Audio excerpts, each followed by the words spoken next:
good evening. Thank you so much for joining us. My name is Wavenya Wanyasa. We'll begin by taking a look at some of the stories making headlines. The proposal for free secondary education. Just what are the possibilities? Ban Ki-moon visits the Dadaab refugee camp. And on personal development, how well do you know your personality?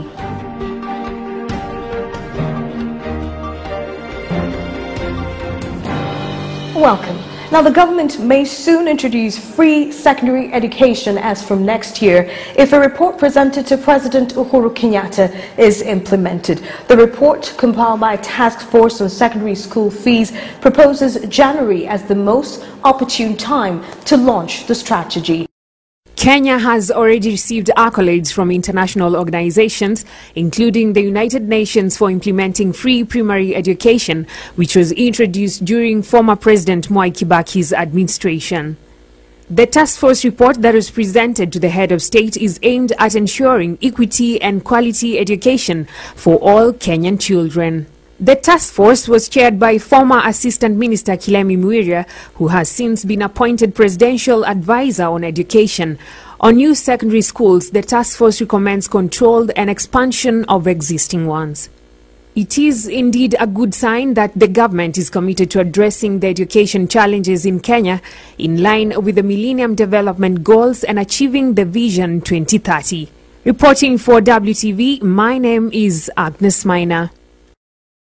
And this story brings us to our feedback question. Is the promise of free secondary education achievable? Is the promise of free secondary education achievable? Do SMS us some of your thoughts to 2005H rather, and we'll get to sample some of your thoughts and post them on our Facebook page, WTV Kenya. Now, Kenya is home to the world's largest refugee camp. Dadaab refugee camp hosts over 500,000 people, with the majority of them coming from the neighboring country, Somalia. The UN Secretary General Ban Ki-moon is in the country, and he paid a courtesy call visit to the refugee camp, a move that is seen as a boost toward the repatriation process. Here's more. In a bid to boost the repatriation process to thousands of refugees, the United Nations Secretary General Ban Ki-moon on Wednesday visited the Dadaab camp in Kenya.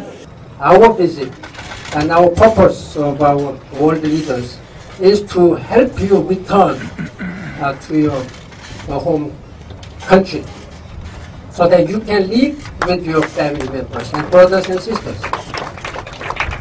He congratulated both the Kenya Defence Forces and the AMISOM soldiers in Somalia on their work in improving peace and stability in the country. Last year, the Kenyan government said it would close down the camp due to terror attack in the country. The intelligence report had revealed that these attacks were planned in these areas. Kenya had called out on the international community to assist in the refugees' affairs, with failed support from different countries. I'm standing with the sadness, in a sense, some anger as a human being. This is a tragedy, man-made tragedy. If the leaders of the country around the world would have been more inclusive, more listening to the aspirations and concerns of the people, I think you do not need to be here. After his visit to the refugee camp in Kenya, Ban Ki-moon held talk with President Uhuru Kenyatta on Thursday on the adoption of the new historic framework that will set in motion African sustainability transport transition, benefiting health, the environment and overall sustainability development across the continent. Rading Biko reporting for WTV. Now, how much do you know of your personality? Personality has to do with individual differences amongst people in behavior patterns, cognition and emotion. Irene Galgalo spoke to Mark Mbogwa, a personality coach, who expounds more on knowing and understanding your personality. Here's more. Knowing your personality is important as you get to understand who you are, why you do what you do, and how to relate with yourself and others. Just how many types of personalities are there? Mark Mbogwa, a personality coach, explains.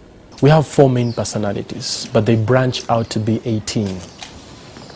We have the choleric, we have the sanguine, we have the phlegmatic and the melancholic.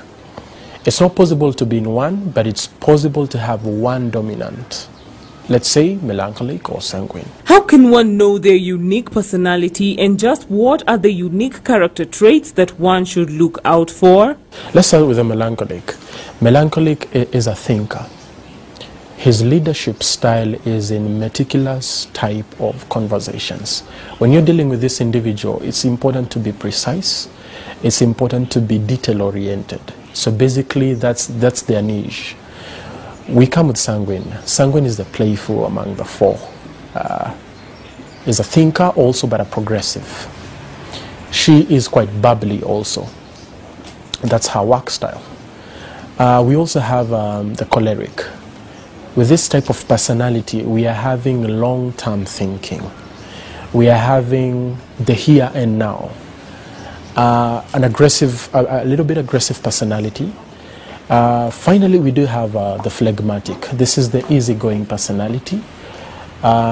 He or she can also be detail-oriented, but she's quiet and she's witty.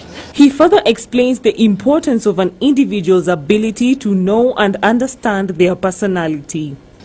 When you are in your domain, when you know your gifting and you know your area of excellence, things that are quite pricey, things that were not thought of, these are boundaries we can actually break, become common. That's my main purpose. My main purpose is you working with a sense of direction, knowing your place and knowing your place, and most importantly, knowing your gifting and actually areas that you can fit in comfortably, and most importantly, your area of excellence. That's why it's important to know your personality. According to Mbogwa, there are 6 other professions that you can do and excel at. However, most Kenyans are not keen to visit a personality coach, citing exorbitant costs. The personality coach feels that this should not be so. How am I wired to excel? Not just perform, not just celebrate your uniqueness. How am I best wired to actually contribute to my uniqueness? So it's not too expensive once we look at the reality here. Knowing one's personality can help carve a person's niche in the society, as they will be able to know their gifting and thus sharpen their unique areas of excellence successfully. Reporting for WTV, I am Irene Galgalo. And into the world of medicine.